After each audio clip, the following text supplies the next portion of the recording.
dedicated to Eastern and Southern Kentucky. This is WYMT Mountain News at 11.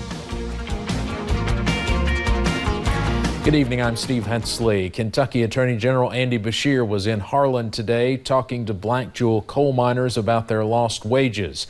The miners are also not receiving benefits such as 401k payments and child support.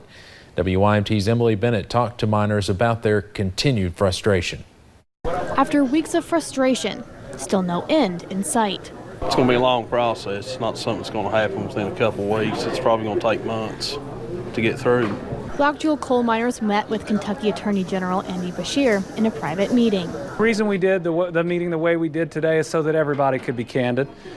These are really proud, hardworking people that are going through real hardships, and I wanted to make sure I could hear their specific concerns and where we could address them, do everything we can. Some of those concerns being over 401ks and child support. Quincy Adams says he had problems with child support months ago. Back in January, February timeframe, I actually had child support being deducted from my account, and my ex-wife called me and told me that she hadn't been receiving child support. And he's not the only one missing that money. Somebody's got the money. I don't know who's got it. Somebody's got it. My children's not getting to, experience having that money. And I pay $1,000 a month. Coal miners pay a lot of child support. Beshear says he's trying to get what's owed back to the miners. I'm pressing this bankruptcy court to change their practice and to do something unprecedented and to go ahead and pay those wages. Along with hiring investigators to look into the situation. The miners want their money and legal action. See charges brought against Black Jewel because it's not right. Definitely not right.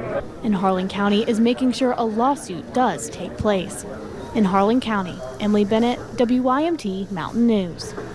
And attorneys for Black Jewel miners filed a class action lawsuit in federal court today. The lawsuit takes aim at unpaid wages, lost benefits, and the fact miners received no notice they would be out of a job.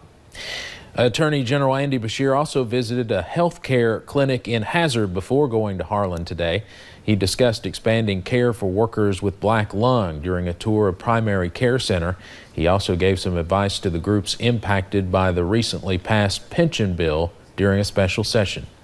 I would encourage every single group to stay in the system, because I do believe that there are significant legal issues, and I can tell you if anybody was at risk at that moment of losing their promised retirements, then yes, we would be very strongly pushing legal action. Beshear is challenging Governor Matt Bevin in the November election. Governor Bevin will be making a couple of transportation announcements in eastern Kentucky tomorrow.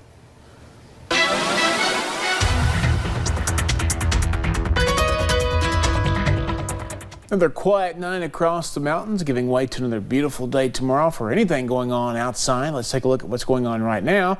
Over Whitesburg, it's pretty quiet downtown there, but you see not a whole lot of weather action going on. Buffalo Mountain also quiet. You can see those transmitters blinking off in the distance from our transmitter there up on Buffalo Mountain here in Perry County. Live pinpoint Doppler radar, as it has been for days upon end at this point. Still clear and clean sweeps there across the region. Temperatures falling in some locations. Some of those ridges still a touch on the warm side. 61 Monticello, 65 Hazard, 63 Harlan, 69 though still in Pikeville at this hour, 70 in Logan, Jackson, and Moorhead. So slow drop for some, still a little bit warmer than it was this time last night for some. So it's going to be a warmer night overall. The out the door forecast for you if you're traveling early tomorrow morning, a touch of fog is possible. Temperatures starting out in the low to mid 60s there, maybe some upper 50s in those shelter valleys, climbing quickly into those 80s by the afternoon. I'll have the rest of the forecast coming up here in just a few minutes. Steve?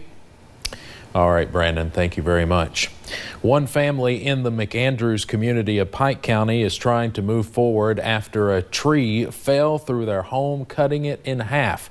The incident happened Tuesday night when Susie Bowman says she heard a loud noise. Then her husband called for help. She says she stumbled through a dark house, stepping on glass and debris to find the ceiling of her home had caved in. The couple realized a tree had broken across the road from their home and landed on the roof. He slid down out of his recliner and crawled out of there. And I run back, got my little dog and a few little things, and crawled out from under the ceiling through the living room and got to the kitchen to safety. The power company told her the home will never be able to house electricity again, but she says it is a miracle that the two are safe, and she knows God has a plan for the family moving forward. A Clay County mother is pleading with other parents to educate their kids about a viral challenge. Now, we want to warn you, some of these images are graphic. She says her 11-year-old son had hot water dumped on him in his sleep. The hot water challenge is where you pour boiling water on someone or drink it. Her son Billy is at a burn unit in Cincinnati with 2nd and 3rd degree burns. Education. It's got to be. People's got to know about this because parents.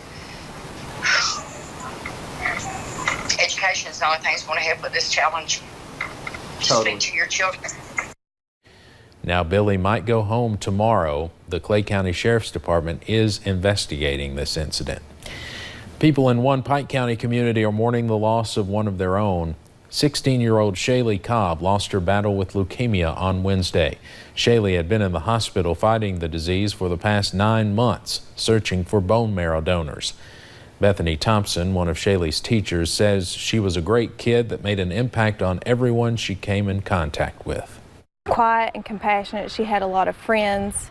She was a wonderful student to have in class. She tried her best on everything that she did. Donations to help the family can be dropped off at the community funeral home. The visitation for Shaylee is Friday from 6 until 10 at the funeral home, and the funeral is Sunday at 2. Police say an 82-year-old Owsley County woman was murdered in her own home. The coroner says Olsey Bowling was murdered 1 week ago. A family member found Bowling's body in her home on Winkler's Branch Road north of Boonville. The sheriff says there was a struggle with a, quote, unwanted visitor. Police are still searching for suspects. A Corbin area man killed his pregnant girlfriend because he feared she would tell police about his drug dealing. That's according to the latest indictment from a federal grand jury. 29-year-old Daniel Nance is accused of the March 16th killing of his girlfriend, Jerry Johnson. She was 7 months pregnant at the time. The grand jury believes Nance wanted to protect his meth dealings.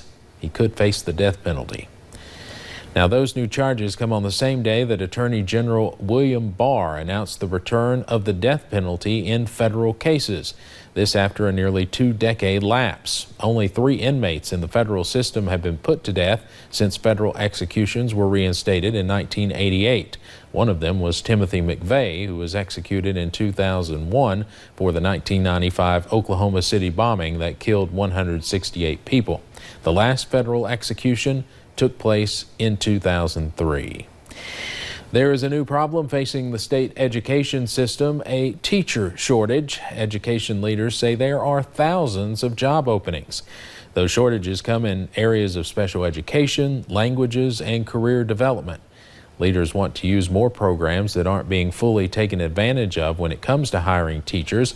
Programs like Teach for America, Exceptional Work Experience, and really diving into alternative routes for teaching certificates.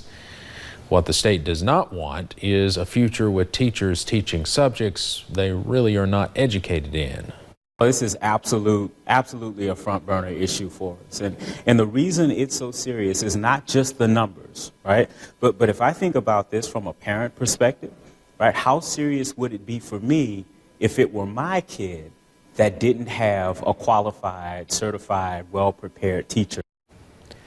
The Department of Education acknowledges one big reason many students do not want to take a dive into education is Kentucky's looming pension problems.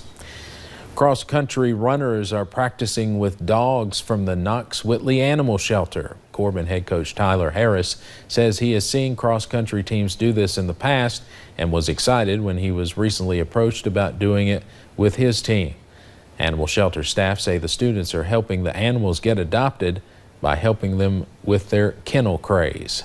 And that's been really helpful in keeping these animals optimistic, because we know the right homes out there. We just got to keep people in there to adopt. Coaches say there was a promotion today for $25 for adoptions. However, some of the dogs are sponsored, so they are free anytime. More than 150 Kentucky soldiers are set to head overseas on a construction mission. Friends and family met for a departure ceremony at the Owensboro Convention Center today for soldiers with the 206th Engineer Battalion. U.S. Army officials say today's ceremony is also honoring the families of these brave men and women.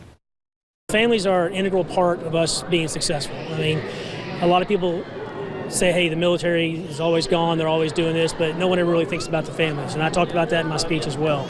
So the families are the ones really kind of left holding the bag and have to continue with what goes on in life. The Owensboro-based group is made up of electrical and civil engineers. They are expected to be overseas for about 11 months. Some seniors in Powell County put on their best dancing shoes for a night at the prom. Stanton Nursing and Rehabilitation Center hosted its 4th annual prom today. The night was complete with dancing, fancy dresses, and even a prom king and queen. Organizers there say it's a fun way to get residents up and moving. It really helps with their moods, and it gets everybody to be social because, you know, it's a nursing home, and nursing homes kind of have a bad review, and we just want people to know that nursing homes aren't bad, and this is what it's all about. The activities department there says it's already working on ideas for next year's prom. Coming up at 11, 4 people are dead following a shooting spree in Los Angeles. Police say some were just in the wrong place at the wrong time. But first, record temperatures bake Europe as tourists try to stay cool. It will not be as cool tonight as it has been here in the mountains, but it's going to be another nice one. I'll get you ready for the weekend in a few minutes.